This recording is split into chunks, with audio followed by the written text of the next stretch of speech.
Дарагія браты і сёстры, вельмі рады быць сёння сярод вас і разам ісці гэтым шляхам асабістага навяртання падчас адвентовых рэкалекцый.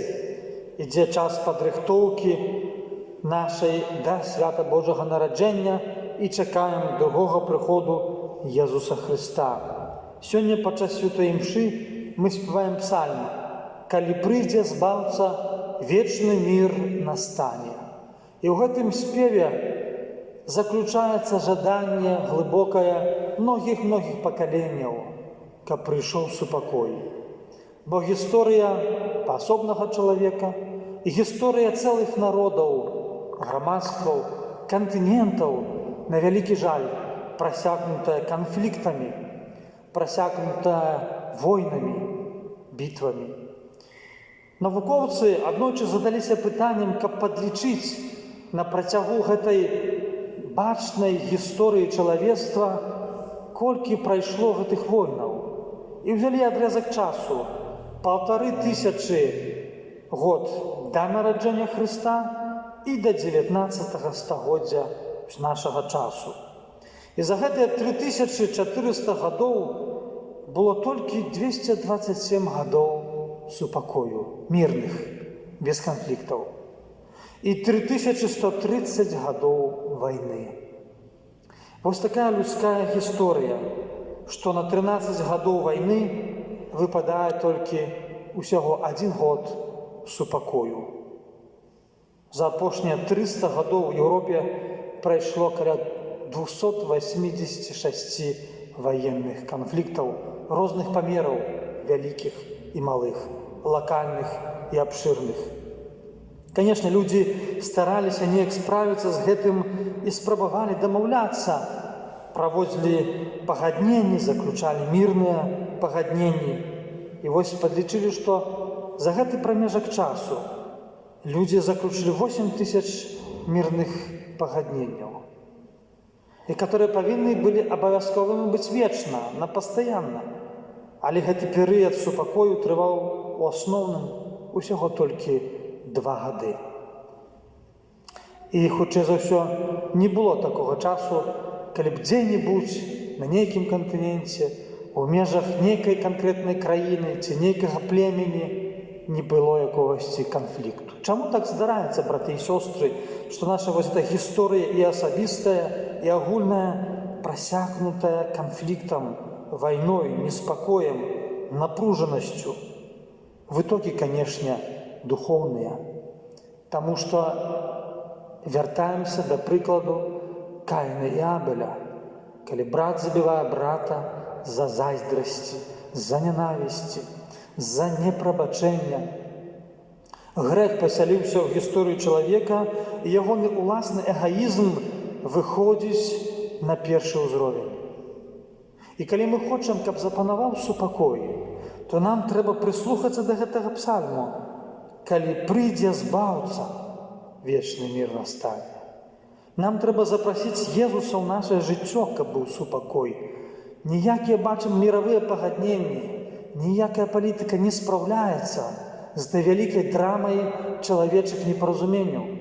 Мусіць быць збаўца, мусіць быць Езус, который аздараўляе нашыя адносіны. Ён нам дапамагае змагацца з несправядлівасцю нашай уласнай, з грахом, з нашым эгаізмам.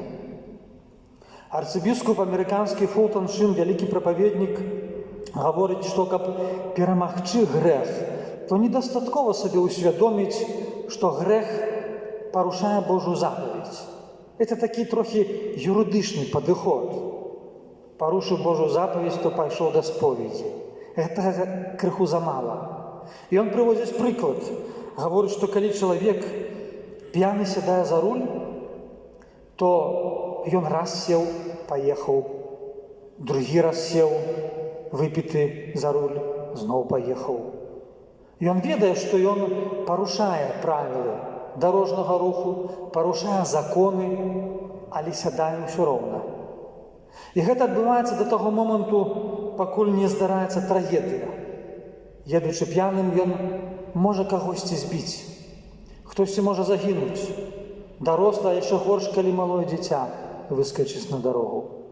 І толькі тады гэты чалавек задумаецца, што я такога нарабіў. Таму што бачыць наступствы свайго граху, свайго зла.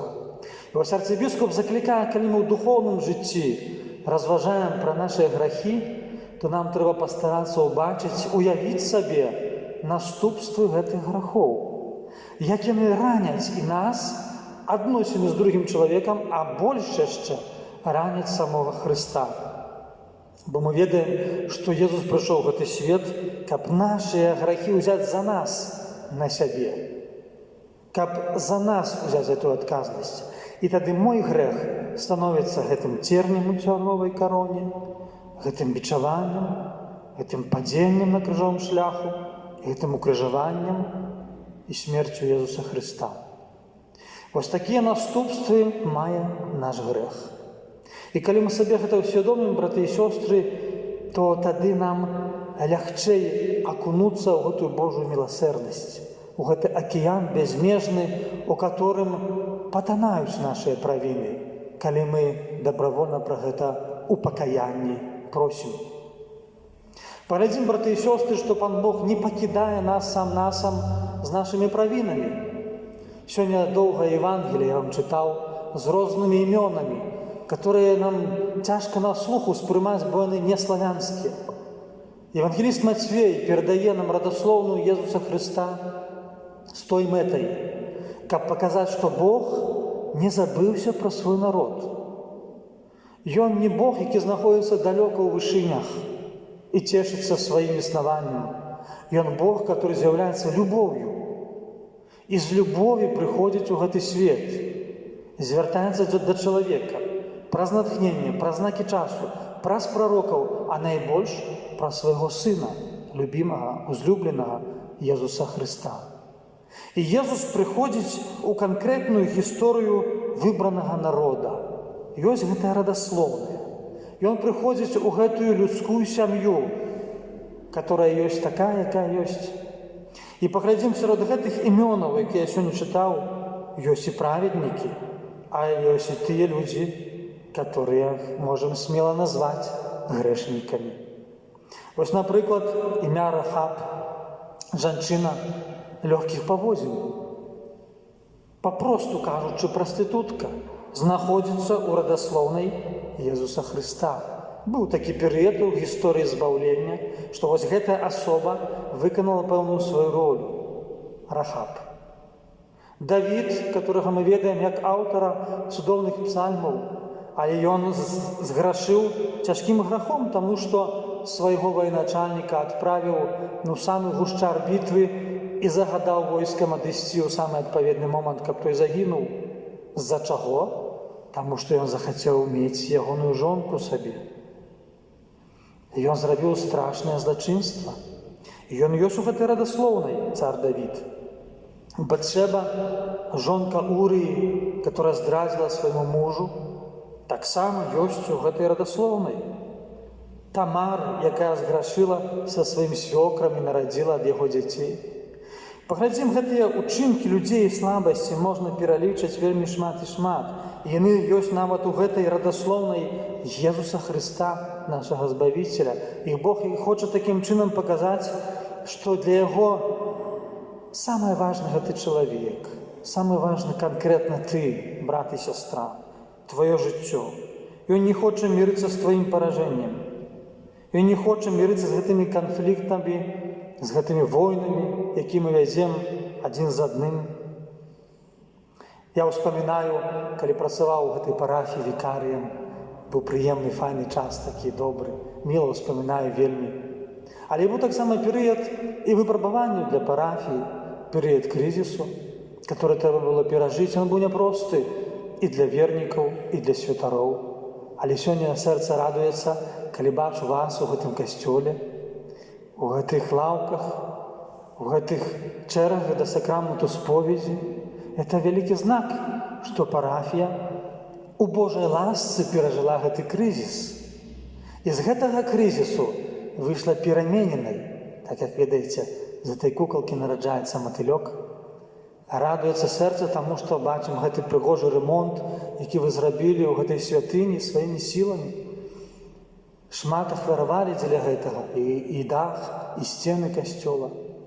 Вось нягледзячы на тое, што мы перажываем гэтыя складаныя моманты ў нашым жыцці, калі мы іх перажываем у Христе і з Христом, калі мы запрашаем у нашу рэчаіснасць Божую ласку, то нам няма чаго баяцца. То мы можам з іх выйсці з гэтых крызісаў, з гэтых канфліктаў перамененымі, яшчэ лепшымі і больш святымі. Канешне, шмат залежыць ад нашай паслухмянасці Божай волі. Памятаю, размаўляў я з адным парафіянінам у Віцебску, который дзяліўся сваёй радасцю, прыкладна майго ўзросту, крыху старэйшы, але нарадзілася ў іх дзіцятка ў сям'і. І паўстала пытанне пазней, трэба ў нейкі дзіцячы садок скіраваць гэтае дзіцятка. Пачалі шукаць, а ўсе садзікі занятыя, таму што шмат маладых сем'яў, і там ёсць збудаваны садзік, сучасны вельмі, добры, там басейн, усе найлепшыя ўмовы для дзяцей, але ўсё занята. І ён мне тады гаворыць: ойча, ведаеце, я вырашыў пашукаць месца ў нейкім іншым раёне. Хаця маю грошы, маю знаёмых, чалавек не бедны, магу пазваніць туды і туды, і мне зробяць гэтую ласку. І знайду месца ў гэтым найлепшым садзіку для свайго дзіцяці. Але я вырашыў так не рабіць. Таму што, быць можа, у жыцці іншых людзей, іншай сям'і гэты дзіцячы садок будзе больш зручны. Хтосьці, можа, не такі мае даход, як я, бяднейшыя, мнагадзетныя сем'і. І ім канкрэтна патрэбна вось гэтае месца. І ведаеце, браты і сёстры, калі я пачуў ту гісторыю, простую, звычайную, але мне падалося, што гэта сапраўды на наш час геройскі ўчынак чалавека, які не хоча ісці па галовах, не хоча ствараць канфліктаў, але хоча уступіць дзеля дабра другога чалавека. Это сапраўды ўчынак любові. І гэтых учынкаў нам так часта не хапае, калі мы назіраем навакольнае жыццё. Д'ябал хоча заваяваць сабе пачэснае месца, таму што чалавек слабы. Вось, выязджаючы на рэкалекцыі, выходжу там са сваёй кватэры, дзе я жыву ў Віцебску, і чую з адных дзвярэй крык, з другіх крык. Жонка крычыць, лямантуе, муж крычыць. Канфлікт, который людзі не ўмеюць вырашыць, который руйнуе іхняе сямейнае жыццё. Выхад ёсць, браты і сёстры, мы пра яго сёння гаворым. Выхад заключаецца ў тым, што мы запрашаем у наше жыццё Езуса Христа. І Ён дапамагае нам рабіць нават няпростыя жыццёвыя выбары, дапамагае нам трываць у самых, здаецца, неверагодных абставінах. І хачу з вами сёння падзяліцца кнігай, которую цяпер чытаю, успамінаў аднаго нямецкага айца-францішканіна Гереон Голдман, які нарадзіўся ў каталіцкай сям'і і з дзяцінства быў міністрантам. Ягоным марай з дзяцінства было паехаць у Японію, бо прыехаў у парафію айцец-місіянер з Японіі, расказваў прыгожа, а ён, маленькі хлопчык, падыходзіць: ойча, я хачу таксама з табой, забяры мяне з сабой у Японію. Канешне, ён сказаў: я не магу цябе забраць, у цябе ёсць бацькі, мусіш яшчэ дарасці, але маліся кожны вечар, вітай Марыя, і туды патрапіш. Хлопчык гэты маліўся, атрымаў пакліканне да святарскага жыцця, паступіў у семінарыю, айцоў-францішканаў 2 гады правучыўся, і грымнула другая сусветная вайна. Надыходзіць страшны перыяд у гісторыі Еўропы і свету, і яго, як мужчыну, забіраюць у войска. Мабілізацыя, дзе ты нічога не можаш зрабіць, бо ад цябе ўсё вырашылі. Ты мусіш ісці, хочаш ці таго не хочаш. І даюць яму прысягу скласці. Ён чытае тэкст, кажа: я яе прысягаць не буду. Чаму? Бо там няма імені Божага. Значыць, эта прысяга не мае моцы. Ага, не хочаш такі тэкст? Мы табе дадзім другі. Прыносяць яму тэкст з Першай сусветнай вайны, а там ёсць імя Божае. Ну, ён складае гэту прысягу, а паглядзелі, гавораць: ты сумленны чалавек і добра адукаваны. Нам такія патрэбныя. І прызначаюць яго не абы куды, а а ў войскі СС. Войскі, якія насілі чорную форму, якія, на жаль, праславіліся вялікай злачыннасцю падчас Другой сусветнай вайны. Здаецца, неверагодныя ўмовы для чалавека, які мае каталіцкі светапогляд. Будучы ў гэтым войску, ён піша ліст да камандавання, дзе асуджае нацызм. І дае гэты ліст падпісаць сваім сябрам, католікам, і ўсе баяцца. Ніхто не хоча падпісваць, бо ведаюць, што за гэта можа пагражаць. Ён адзін падпісаў гэты ліст, усе ягоныя сябры былі скіраваныя на ўсходні фронт і там загінулі. Ён быў арыштаваны, аддадзены пад трыбунал, і проста яго з войскаў СС выкінулі ў звычайны вермахт. Паглядзім, браты і сёстры, што, здаецца, безвыходная сітуацыя для чалавека. Пагражае трыбунал, але ён, наадварот, ацалеў, таму што пайшоў за голасам свайго сумлення, таму што быў католікамі і меў гэту глыбокую веру ў Езуса Хрыста. Шмат апісвае здарэнняў, які адбыліся на фронте, быў у медыцынскім батальёне, там ратаваў параненых, выцягваў там забітых з поля боя, урэшце растрапляе ў палон да амерыканцаў і апынаецца ў Паўночнай Афрыцы, у лагеры для военнопалонных. Там прымае святарскія пасвячэнні з дазволу папы. Але на гэтым выпрабаванні не заканчваюцца. Здаецца, для военнопалонных закончылася вайна, але не для гэтага чалавека, таму што прыходзіць фальшывы данос, што працаваў у канцлагеры ахоўнікам. І за гэта яму ўжо ад французаў ўжо пагражае расстрэльны артыкул. Да ідзе следства, правяраюць усе дадзеныя і прыходзіць да высновы, што Герион Голдман быў сувязным у сакрэтнай групе нямецкі салдат, якія рыхтавалі пакушэнне на Гітлера. Прыходзіць да гэтай праўды. З гісторыі ведаем, што гэтае пакушэнне, яно сапраўды адбылося, але было неўдачным. Адольф Гітлер выжыў у ім. Але вось гэтая праўда пра чалавека, які быў настолькі сумленны, смелы і адважны, канешне, урэшце-рэшт уратавала яго ад гэтых наступстваў. І пасля вайны спаўняецца ягоная мара дзяцінства. Трапляе ў Японію, у краіну, которую хацеў папасць. Там будуе 2 касцёлы і служыць на хвалу Пану Богу. І памірае у вельмі ўжо пажылым узросце 90 гадоў. Браты і сёстры, паглядзім, што вось жыццё чалавека, не пазайздросціш, таму што, як тое зярнятка паміж жорнамі, паміж камнямі пападае, здаецца, яго ўжо раструшыць зараз. Калі гінуць людзі, калі злачынная ідэалогія пануе, і ты проста нарадзіўся ў гэтай краіне, і цябе забралі ў гэтае войска, як можна застацца чалавекам, як можна застацца веруючым, і як можна нават стаць святаром? Здаецца, рэчы неверагодныя, але ўсё магчыма для таго, хто верыць і аддае сябе пад апеку Маці Божай, для таго, хто верыць у Езуса Хрыста. З гэтай семінарыі францішканскія забралі 11 чалавек у войска. З тых 11 чалавек 10 сталі святарамі. Адзін не. Чаму?